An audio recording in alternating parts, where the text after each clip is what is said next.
Kodėl? Todėl, kad mes turbūt Lietuvoje, o ir šiaip pasaulyje galvojame, kad vaikus motyvuojame, juos kritikuodami. Taip, atrodo, kad tu pasakysi vaikui, nu, čia ne visai taip, čia ne visai gerai, ir tu sumotyvuosi vaiką. Bet ar taip yra?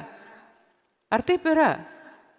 Žodžiu, ir instaliuoja mums šitą tokį vidinį padarą, kuris yra atsakingas už visą mūsų gyvenimo abejonės ir neryžtingumą. Kai mes sugalvojam kažką daryti ir kiekvieną kartą sustojam ties paskutinę tą ribą ir sakom, ne, aš vis tik tai turbūt neišdrįsiu. Aš negalėsiu parašyti knygos, aš nenoriu keisti biznio arba verslo, pereiti į kitą darbą, aš negaliu daryti kitų dalykų ir taip jūs elgiatės ne todėl, kad jūs negalėtumėte to padaryti, o todėl, kad jums daug kartų